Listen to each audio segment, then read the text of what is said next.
que le pone un nombre de atún, que él pesca y después se los come. Entonces le pone ese nombre al perro y...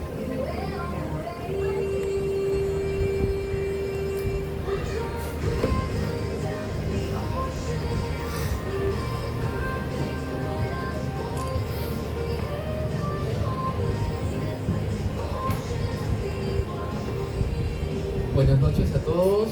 En nombre de Editorial Mesa Redonda les damos la bienvenida. Estamos muy felices de tenerlos aquí, de poder compartir nuevamente con Luis Alfonso Carrera, economista, banquero, escritor ahora, que nos ha brindado este libro, este volumen de artículos que definitivamente atraviesa distintos aspectos y que está a la mano de cualquier tipo de público, ¿no? Yo lo he venido diciendo bastante, en el prólogo también que tuve el gusto de escribir, también he subrayado eso, ¿no? Que es un libro para todos, que es un libro que cualquiera puede tener acceso y va a entender en distinto nivel, obviamente, ¿no? El ciudadano de a pie que tal vez no está tan vinculado a la economía, que ha estudiado otra carrera, como yo, por ejemplo, va a tener un nivel de interpretación, pero va a aprovechar algo siempre de ahí. Para profundizar justamente estos temas y exprimirlos al máximo, está con nosotros el autor, por quien pido un fuerte aplauso, por favor, Luis Alfonso. Nos brinda la oportunidad de estar por segunda vez presentando este texto. Para mí es un honor, es la primera vez que yo puedo dirigirme al público y decirles unas palabras sobre este libro. Y vamos a hacer una dinámica de conversación para que justamente sea el experto quien pueda iluminarnos en distintos aspectos de este libro. Luis Alfonso, en principio, quiero empezar antes de la economía por un concepto que tú desarrollas en el libro bastante, que es el del liderazgo, ¿no? El liderazgo y lo importante que es para manejar una empresa y para manejar distintos aspectos de ella y para motivar a la gente. ¿Qué cosa es vital para alguien que esté liderando una empresa que tiene que ver con el desarrollo económico de esta y poder hacer que todo el resto del equipo esté en esa misma sintonía, apuntando a los objetivos? Gracias, Diego. Bueno, primero que todo, muchas gracias y quiero agradecer a Crisol por la invitación, a ti, Diego, por moderar y tener este conversatorio, y sobre todo pues a los que se han dado el trote de venir en este hermoso y lluvioso día de invierno, ¿no? Que parece que estamos en invierno más que en verano. Con respecto al liderazgo, y sí toco 2 o 3 artículos sobre eso, te diría que lo que yo más rescato de haber aprendido de los líderes que he tenido a lo largo de los 20 y tantos años de carrera profesional, y he tenido un montón de líderes de los que he aprendido, pero sobre todo creo yo que para ser un buen líder tienes que, lo primero, ser muy humilde y tener los pies en la tierra. Cuando estás en una posición de liderazgo, claro, lo primero que tienes que combatir es el ego natural que te puede nacer al ocupar una posición importante y al tener un equipo debajo tuyo. Entonces, combatir el ego, tener los pies sobre la tierra, es para mí una de las cualidades que más tiene que cuidar un líder de tenerlas. Y lo otro es saber escuchar, ¿no? Sobre todo, hace muchísimos años el liderazgo era un liderazgo por conocimiento, es decir, generalmente quien asumía el liderazgo de un equipo era el que más sabía del tema, y el equipo simplemente seguía las órdenes y seguía el norte que este líder les decía. Hoy día el liderazgo es totalmente distinto, ya no lideras desde el conocimiento y desde que tú sabes más. Muy probablemente en tu equipo hay alguien que sabe mucho más que tú de sistemas o de tecnología, alguien que sabe mucho más que tú de contratos, alguien que sabe mucho más que tú del negocio particular que estás viendo, ¿no? Los líderes ahora son más generalistas y lo que tienes es especialistas en tu equipo. Y esos especialistas naturalmente saben más que tú. Entonces, ya no se trata en el liderazgo de decirle al equipo qué hacer, sino de retarlo y hacerle las preguntas correctas para que el equipo encuentre sus soluciones y se desarrolle. Qué importante, además, entre lo interesante que has dicho, yo subrayaría, me quedo con esto de saber escuchar, ¿no? Porque también saber escuchar se nota esa cualidad en tu libro, ¿no? Porque en los artículos mencionas muchas cosas que ocurren en la vida cotidiana. Solamente alguien con un oído entrenado, que justamente sabe escuchar, puede plasmar temáticas cotidianas, y lo que has hecho tú además, dar el salto en enlazarlas con los temas económicos que estás abordando, ¿no? Es casi como pedagógico, es casi como un profesor que está enseñándole a un grupo de alumnos de la manera más didáctica posible.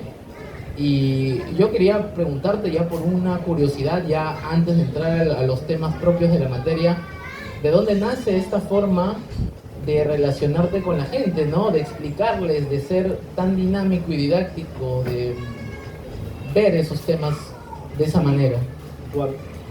Cuando todo nació porque uno de los líderes del banco tenía que escribir un artículo o tenía que hacer una especie de discurso en un seminario, y el equipo de apoyo de este líder me busca y me dice: oye, queremos que escribas algo que pueda él contar relacionado a finanzas corporativas y relacionado a banca de inversión, que era donde yo estaba en ese momento en el banco. Y escribí unas ideas, ¿no? Que luego, para como que redondearlas y para que sea más entretenido, porque iba a hablar en público esta persona, ¿no? Lo asocié, y el primer artículo que escribí fue el de los pecados capitales, en donde asociaba cada uno de los pecados capitales digamos, del cristianismo con un pecado capital en las finanzas, ¿no?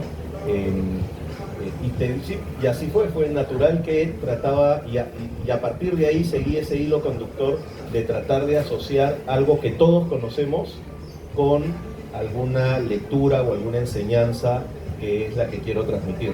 Y siempre he buscado esa asociación, ¿no? Y a veces lo asociaba a mi vida personal, con la propina de mi hijo, o con el miedo que tenía una de mis hijas a subirse a una montaña rusa, o con el viaje que hicimos a algún lado, ¿no? Con alguno de los capítulos o alguna de las lecciones sobre economía o sobre finanzas o sobre liderazgo que quería dar en el libro. Excelente. Has dicho que el líder de hoy lo que busca es retar a su equipo, ¿no? También es una forma de motivación estos retos, y yo creo que quien motiva ve las cosas con cierta positividad también. Permíteme esta conclusión, tal vez atrevida. Tú eres muy positivo en cuanto a lo económico. Nunca das un escenario pesimista, un escenario que, claro, colocas la real dimensión de varias cosas, pero siempre hay algo que te da una puerta de salida, ¿no? Porque en el Perú, por ejemplo, estamos llenos de criticones, se dice así, pero nunca gente que da alternativas, soluciones. En ese sentido, ¿tú cómo ves la economía ahora, no? Dicen que se ha retraído. Bueno, tú que estás trabajando con esto, que tienes información más de primera mano, ¿nos puedes comentar un poco al respecto y también desarrollándolo en esta idea de las alternativas? Ya me está sacando un poco del libro y metiéndome en problemas. Sí, yo creo que como actitud de vida tienes dos dos formas de ver la vida y de transcurrir los años que vamos a estar en este mundo, ¿no? O ves el vaso medio lleno o ves el vaso medio vacío. El vaso siempre va a estar a la mitad. Siempre va a haber motivos por los cuales te puedes sentir mal, puedes criticar, puedes decir que la vida es un desastre o puedes decir que algo malo va a pasar. Pero a la vez, siempre, si tienes una actitud positiva, siempre va a haber motivos para ser optimista, para pensar que siempre nos va a ir mejor, para pensar que vamos a salir adelante, ¿no? Y es una cuestión de actitud. Y te lo digo, es muy común, me ha pasado muchas veces con un montón de colegas, con un montón de miembros de equipos en los que yo he estado, en donde el que tiene una actitud positiva, el que ve las cosas con optimismo, el que ve el vaso medio lleno, generalmente le va mejor, por lo menos profesionalmente, y te diría que inclusive personalmente, que al que tiene esta nube negra encima, que siempre ve el vaso medio vacío. ¿Ya? Eso primero. Ahora bien, ya yendo a lo que me preguntabas, escucha, hemos pasado Yaku, hemos pasado Castillo, hemos pasado la pandemia con la peor crisis sanitaria y la peor crisis de crecimiento del PBI del mundo, ¿no? Y aquí estamos, ¿no? Y hemos crecido 3% el año pasado con un gobierno de transición, con un Congreso totalmente tratando de maniatar al gobierno, con un poder judicial con todos los problemas que tienen, y aún así hemos crecido 3%. Y las perspectivas para este año son muy parecidas. Vamos a crecer entre 3, ojalá, algunos dicen 2.8, otros dicen 3, yo creo que vamos a estar más pegados al 3.5, ¿no? Y nuestros vecinos están creciendo menos, ¿no? Colombia con todos los problemas que tiene, Chile creciendo menos. Entonces, en el vecindario volvemos a ser los que mejor nota nos sacamos, a pesar de todos los desastres que hemos tenido, ¿no? Y sí creo, y soy muy optimista también, que están todas las condiciones para que un nuevo gobierno responsable, pro inversión, positivo, haga que empecemos a crecer a las tasas que realmente ayudan a reducir la pobreza, que son a partir de 4 o 5%. Claramente igual, aun cuando estamos creciendo a 3 y no es malo, eso no ayuda a reducir la pobreza. Tenemos que crecer a 4 o 5, y creo que todas las condiciones están dadas para que ojalá un muy buen gobierno a partir del 2026 lo haga posible. Cuando empezaste a escribir estos artículos en la revista G de Gestión, ¿qué pregunta te hiciste? No sé si pensaste en qué era lo que se necesitaba hablar, qué temáticas eran las más urgentes para el lector, porque bueno, quienes leen Gestión y además quienes leen la revista G de Gestión es un público muy especializado, ¿no? Es un público que por lo general tiene cierto bagaje.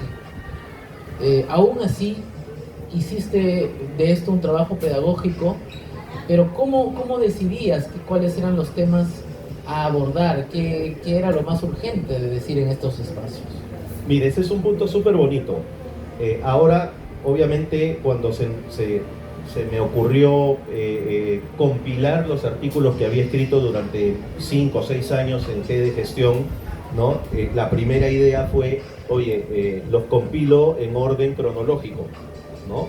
Y luego, conversando contigo, vimos que un orden temático era un poco mejor. Pero cuando empecé a revisar hacia atrás todos los artículos, me di cuenta que reflejaban muchísimo el rol que había tenido en ese momento en el banco, ¿no? O sea, yo en estos 5 o 6 años durante los cuales escribí, pasé de ser gerente de banca empresarial del BCP a ser uno de los líderes de las tribus, que es unas metodologías ágiles que pusimos, y digamos, liderar los equipos de tecnología y de negocios para las empresas, para los servicios que le damos a las empresas, y luego pasé a Yape, ¿ya? Y si te fijas, es súper marcado, porque cuando estaba en banca empresa, mis artículos eran referidos a consejos a las empresas, que cuánta deuda tomar, si ir al mercado de capitales o no, qué ver cuando quieres emitir un bono, cómo hacer un buen proceso de fusiones y adquisiciones, era mucho de consejos a las empresas y yo estaba en Banca Empresa. Luego pasé a este tema y a este mundo de agilidad, de tecnología, y empecé a escribir sobre innovación, empecé a escribir sobre las nuevas tecnologías, blockchain, inteligencia artificial, ¿no?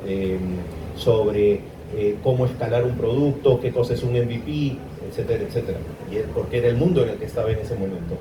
Y luego cuando pasé a Yape, empecé a escribir sobre educación financiera, sobre innovación financiera, sobre la necesidad de llevar servicios financieros a los más necesitados, cómo hacer para convertir un servicio financiero en algo que le genere valor y prosperidad al peruano promedio, etcétera, etcétera.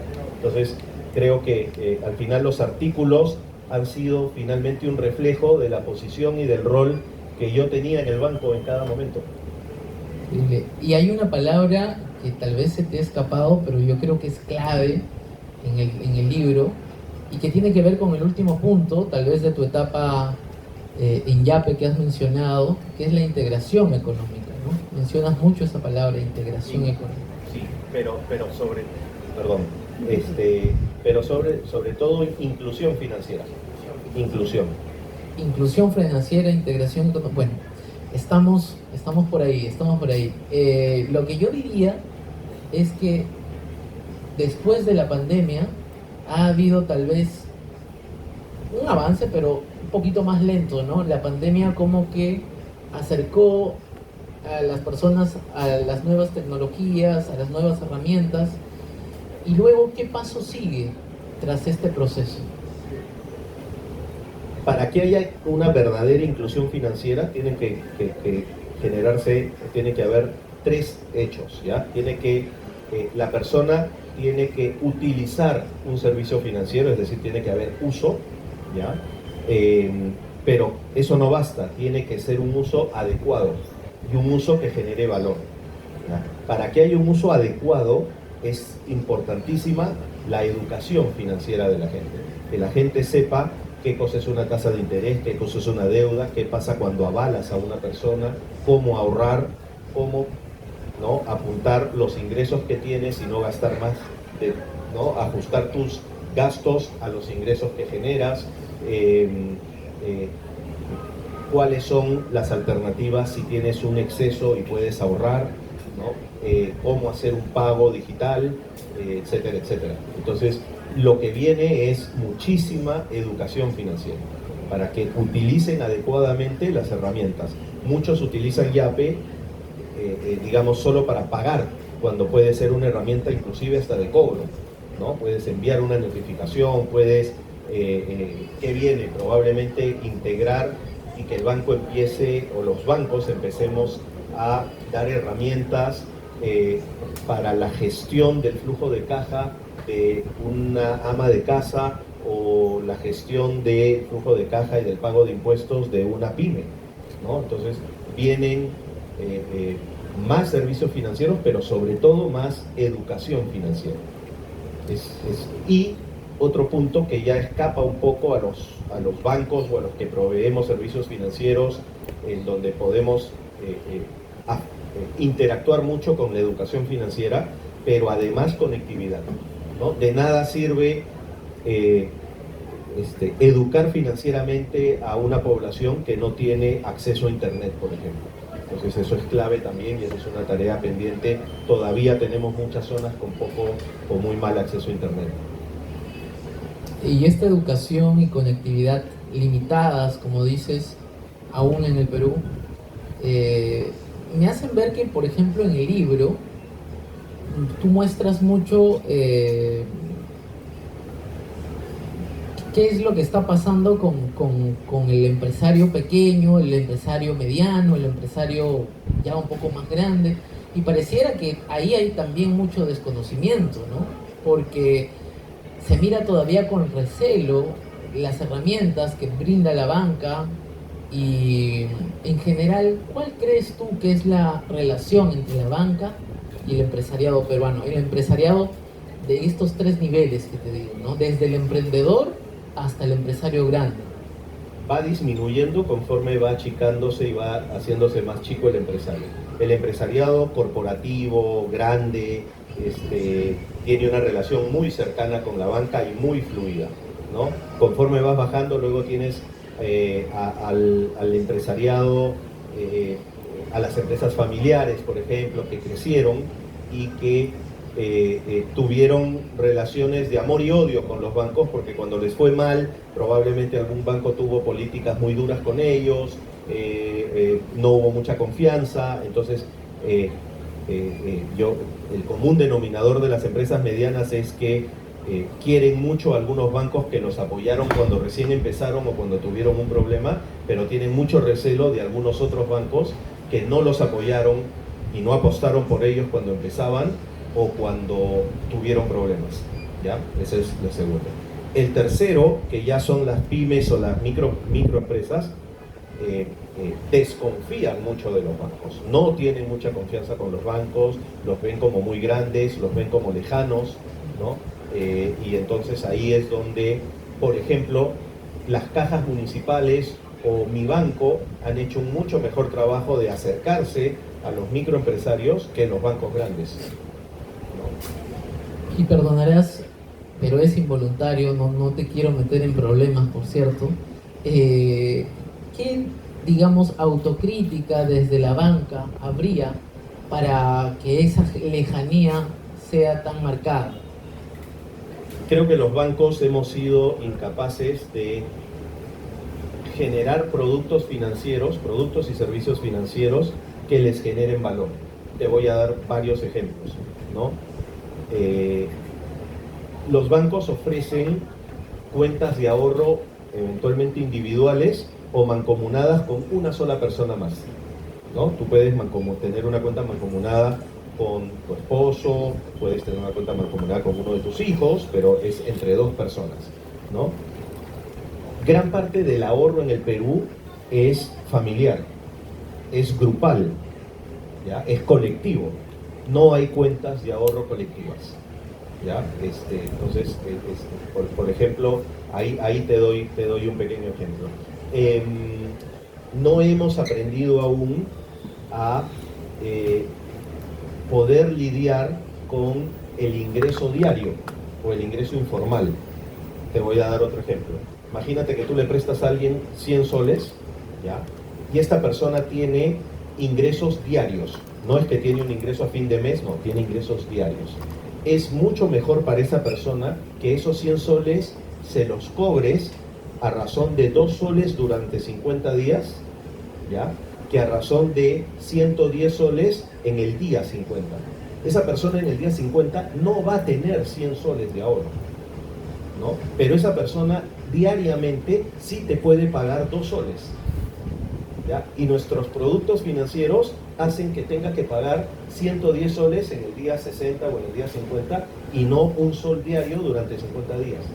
No estamos adecuados a la realidad del peruano promedio. Entonces ahí nomás te dejo dos ejemplos, el ahorro comunal y el ingreso diario. Y debemos nosotros adecuarnos a esa realidad. Qué bueno, qué bueno. Pensé que era una pregunta más espinosa, pero la verdad parecía como... La toreé bien. A mí me parece muy interesante este asunto de lo económico. Quiero ir un poco variando entre las preguntas propiamente del libro, para que no mencione artículos, son cosas, conceptos que ustedes van a poder encontrar aquí, más desarrollados, con más calma, más explícitos tal vez, pero también vincularlo con el contexto que vivimos, ¿no? Ya te hice una pregunta general sobre la economía peruana, has tratado ahí como de taquito también lo que significa vivir en esta sociedad un poquito disociada de la economía con la política, ¿no?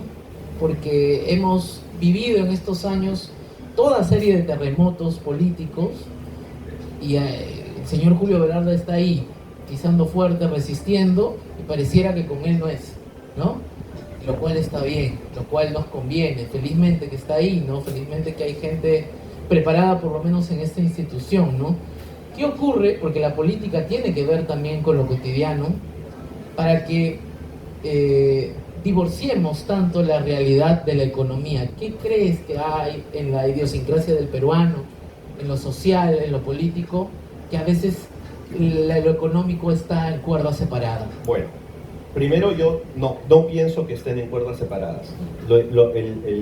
Digamos, el ruido político afecta definitivamente a la confianza tanto del consumidor como de los empresarios, y si se afecta la confianza se afecta el consumo o la inversión, y si se afectan el consumo y la inversión, ¿no? Acá mi amiga Maite va a recordar los temas económicos, si se afecta el consumo y la inversión, se afecta el crecimiento, entonces, y el ingreso, entonces sí afecta.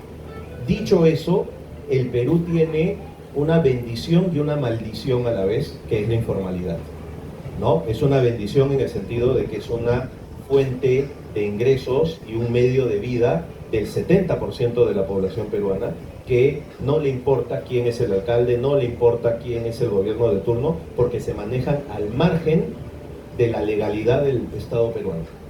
Son informales, ¿no? Es una maldición también porque, primero que todo, la línea entre informalidad e ilegalidad cada vez es más tenue, ¿no? Empezamos con mineros informales y hemos acabado con una banda de delincuentes de mineros ilegales, ¿no? Empezamos con pequeños transportistas y lo que tenemos es un caos de transportes ilegales y de combis ilegales por todo lado. Entonces, también es una maldición. Y es una maldición porque socavan las instituciones. Finalmente, la informalidad, no le interesa la legalidad, ¿no? Está muy cerca a la ilegalidad y muy cerca a para mí, socavar las instituciones que dictan normas, las instituciones que tratan de poner orden, ¿no? SUNEDU es un ejemplo clarísimo, que se la trataron de bajar, la ATU, que es la Autoridad del Transporte Urbano, cada vez pesa menos, y eso es un serio problema, ¿no? Hay libros súper importantes que te dicen, ¿no?, por qué fracasan las naciones. Y no fracasan porque su gente tenga un coeficiente intelectual menor, no fracasan porque no tengan salida al mar, no fracasan porque no tienen TLCs, fracasan porque no tienen instituciones sólidas. Y eso es el gran peligro de tener un país con 70% de informalidad. A nadie le importa tener instituciones sólidas. El BCR es un oasis, es una excepción a la regla, ¿no? Si tuviéramos, imagínate, un INDECOPI como el BCR, un tribunal constitucional como el BCR, un congreso como el BCR, ¿no? Una SUNEDU como el BCR, el Perú sería otro. Muy bien, muy bien. Además, todos estos temas han sido desarrollados en el libro, lo vuelvo a subrayar, de una forma tal vez no tan vehemente como esta respuesta, que me ha gustado mucho, por cierto, pero está aquí en Apuntes Empresariales. Los consejos a los que más has recurrido tú, al que tú has dicho, esto merece una segunda parte, un segundo artículo que abone a lo que ya expliqué en otro anterior, ¿no? ¿Por qué? Porque, bueno, tú con el buen oído que tienes habrás escuchado comentarios luego, algo en redes o algo de algún amigo, y habrás dicho, este tema merece tener una segunda parte. ¿Cuál es? Buena pregunta. Podría separarlo en dos: los que a mí me han parecido que merecían una continuación y los que he escuchado, oye, qué bueno tu artículo. Hay de los dos, ¿no? El segundo poquitos, pero hay algunos. Que a mí me ha parecido, por ejemplo, y si tú lo ves y te diste cuenta, hay 3 o 4 artículos que hablan sobre inclusión financiera, ¿no? Inclusión 1.0, inclusión para todos, y hay 3 o 4 artículos que hablan de inclusión financiera, porque una cosa es un artículo como Evita el Evita, que es un artículo que es para las empresas formales y para las, ¿no?, un consejo para las empresas, ¿no? Otra cosa con mucho más impacto en el país es cómo hacer para llevar inclusión financiera a todo el país, ¿no? Y eso es impacto en los más necesitados. Evita el Evita es impacto en 3 gerentes, en 3 CFOs de compañías grandes, ¿no? Entonces me llevaba mucho a escribir lo que en verdad tenía mucho impacto en el país, ¿no? Educación financiera, inclusión financiera, cómo llevar servicios financieros y cómo nos tenemos que adecuar a los ejemplos que te he dado, ¿no? Es ser, yo lo llamé en algún artículo, ser empáticos desde los bancos con el peruano de a pie, con el informal. Y ser empático es escucharlo y darte cuenta qué es lo que necesita. No es tener un producto que se llama cuenta de ahorros y ofrecérselo. Probablemente no le interesa ese producto. Tienes que escucharlo, entender su realidad y darle un producto que le genere prosperidad y valor. Excelente. Para finalizar, bueno, salvo que la siguiente pregunta nos lleve a más cosas, a más caminos. Después de este libro, Apuntes Empresariales, que es una recopilación de artículos, ¿no? Están casi todos tus artículos de estos 5 años como columnista.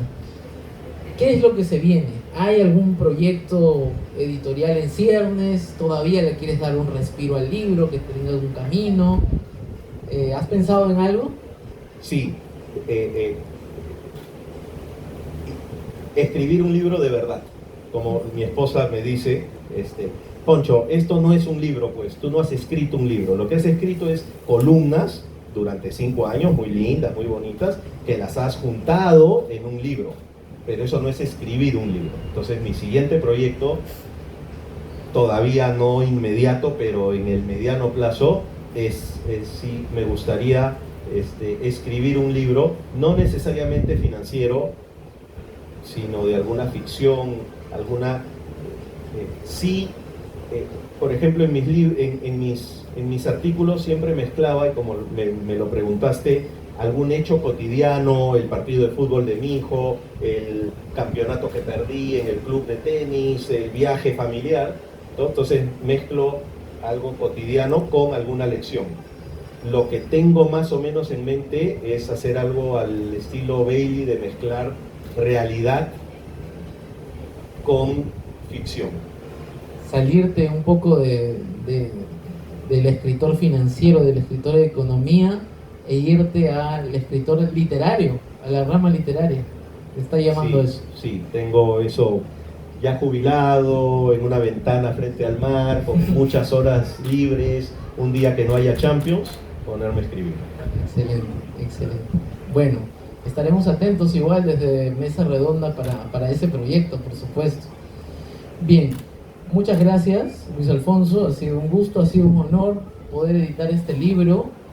Gracias a ustedes por su atención, por su disposición de estar aquí un día lluvioso, como lo mencionó Luis Alfonso. Y bueno, con nosotros será hasta una próxima oportunidad. Muchísimas gracias. Quiero agradecer a los que se han dado el tiempo de venir, a Sandra del editorial Mesa Redonda, a Diego, que me ayudó a compilar y que fue el editor y que además escribió el prólogo, y nuevamente a Crisol también por la gentil invitación. De verdad, muchas gracias a todos. Estoy muy contento y entusiasmado con el libro. Muchas gracias. Hasta luego.